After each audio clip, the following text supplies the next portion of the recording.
इंसान का बुरा वक्त आने से पहले भगवान देते हैं संकेत। मित्रों, सादर जय श्री कृष्ण। मानो भगवान अपना काम करते हैं और भगवान सभी के साथ में न्याय करते हैं। भगवान जैसा कर्म व्यक्ति करता है वैसा ही उसको फल देते हैं। भगवान की लाठी में आवाज नहीं होती है, लेकिन भगवान के माध्यम से हमको आशीर्वाद भी मिलता है, उनकी कृपा भी मिलती है। तो वहीं दूसरी ओर यदि हम कुछ गलत काम करेंगे तो भगवान के द्वारा हमको सजा भी मिलेगी। और वो सजा किस प्रकार मिलेगी? सजा मिलेगी हमको यातनाओं के द्वारा। हमको परेशानियां जीवन में प्राप्त होगी, हमारे जीवन में कठिनाइयां आएगी, क्योंकि हमने कुछ कर्म ऐसे किए हैं, या तो इस जन्म में किए हैं उसका परिणाम हमको भुगतना पड़ता है, या फिर पूर्व जन्म में कुछ ऐसे कर्म हम करके आ गए हैं तो उसका भी हमको दुष्परिणाम अवश्य ही भोगना पड़ता है। क्योंकि भोगे बिना कर्म का नाश नहीं होता है, यह हमारे पुराणों में लिखा हुआ है।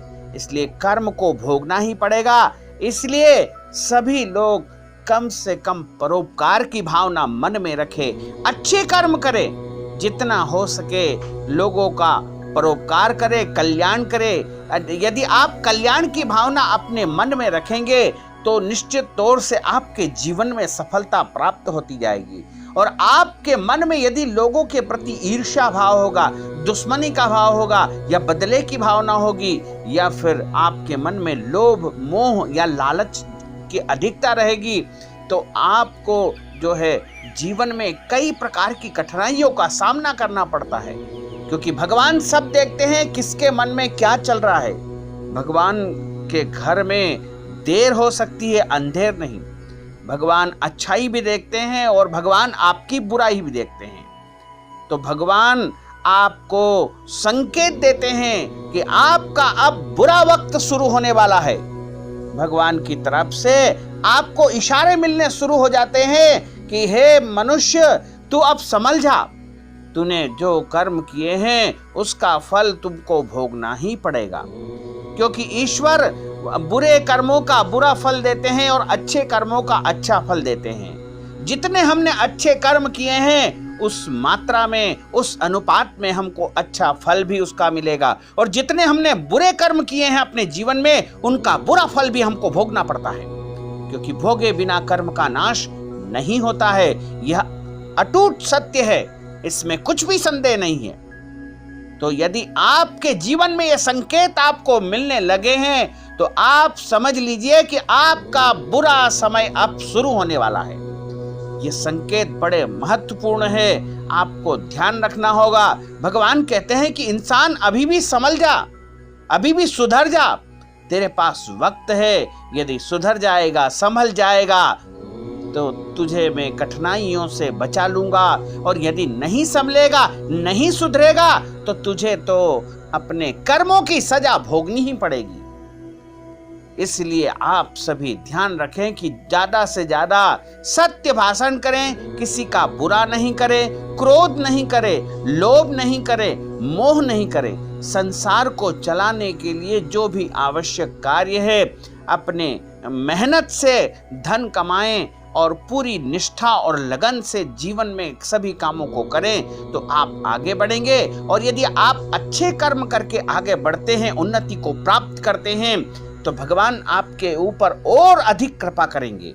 और यदि आप बुरे कर्म करके यदि आगे तो बढ़ जाते हैं, धन संपत्ति सब कुछ आपके पास आ जाती है, लेकिन भगवान सब देख रहा है कि आपने ये धन संपत्ति जो अर्जित की है वो आपने किस माध्यम से प्राप्त की है, वो सब भगवान आपके ऊपर पूरी नजर बनाए रखे हैं। इसलिए आप जो है संभल जाइए।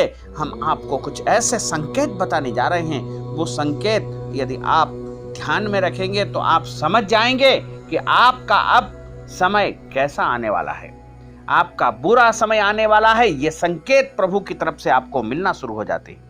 सबसे पहले तो यदि आप पूजन के लिए कहीं जा रहे हैं और पूजन की थाली आपके हाथ में है, यदि पूजन की थाली आपने तैयार की है और वो पूरी गिर जाए और फैल जाए सारा सामान, तो ये भी अशुभ संकेत होता है।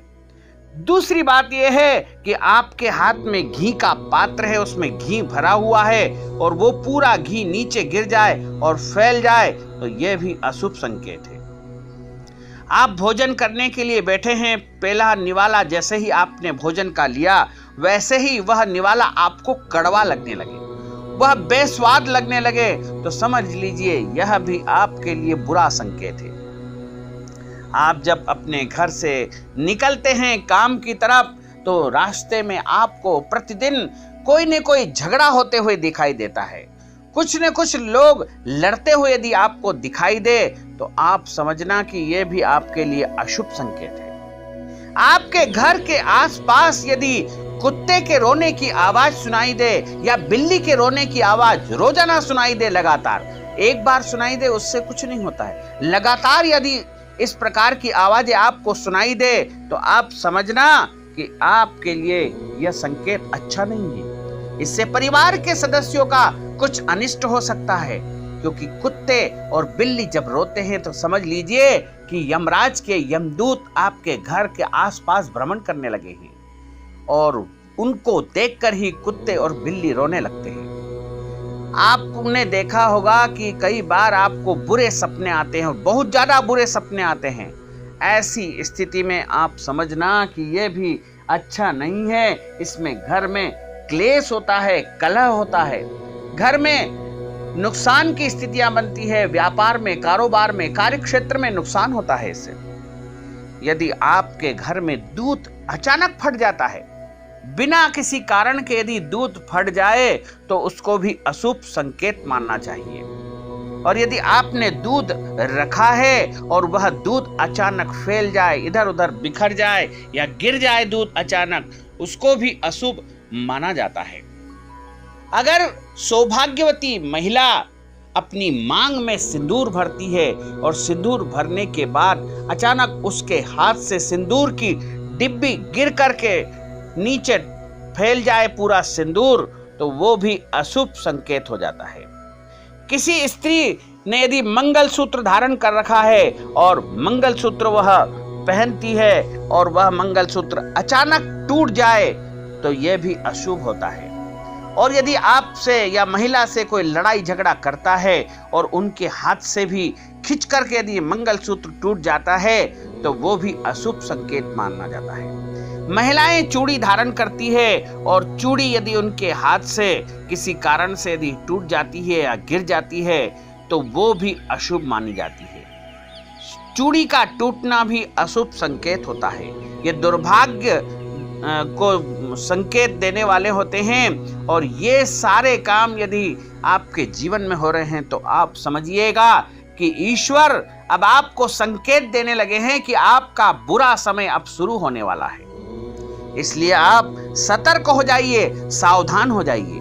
आप ईश्वर की भक्ति में तल्लीन हो जाइए और ईश्वर से आप प्रार्थना करिए, क्योंकि भगवान के यहाँ क्षमा अवश्य ही मिलती है। गलती आप कितनी भी करो लेकिन ईश्वर आपको क्षमा कर देते हैं। दुर्गा सप्तशती में साफ लिखा हुआ है कि कुपुत्र हो सकता है लेकिन कुमाता नहीं हो सकती। कुपुत्रो जाये तत् क्वचिदपि कुमाता न भवति। पुत्र कुपुत्र हो सकता है, माता कभी भी कुमाता नहीं हो सकती। तो ईश्वर के घर में आपके लिए क्षमा तैयार है, लेकिन आप उस रूप को धारण करना होगा। आपको अपने आप को ऐसा बनाना होगा कि प्रभु आपके ऊपर कृपा करे, प्रभु आपके ऊपर दया करे। आप अच्छा कर्म करो, सब लोगों के साथ अच्छा व्यवहार करो, किसी के साथ गलत मत करो, गलत रास्ते पर मत चलो, गलत संगति को मत करो, गलत चीज खाना पीना छोड़ दो, कर्म आप अच्छे करो, किसी के साथ दुर्व्यवहार मत करो, किसी की आत्मा को मत दुखाओ, किसी का श्राप मत दो, किसी व्यक्ति के साथ में आप जो है अनैतिकता पूर्ण व्यवहार मत करो, किसी के साथ अन्याय मत करो। गरीब का यदि आपने धन हरण कर लिया है तो आपको उसकी बद्दुआ अवश्य ही लगेगी। यदि आपने किसी को कमजोर व्यक्ति को यदि त्रास दी है तो उसकी भी सजा आपको मिलेगी। तो मित्रों, ये भगवान की तरफ से कुछ संकेत आपको मिलते हैं, आप इसको पूरी तरह से ध्यान रखिएगा। और यह वीडियो यदि आपको अच्छा लगे तो आप इसको अधिक से अधिक शेयर करिएगा, लाइक करिए, कमेंट करिए, और यदि आपने अभी तक सब्सक्राइब नहीं किया है तो प्लीज सब्सक्राइब अवश्य कर लीजिए। सादर जय श्री कृष्ण, धन्यवाद।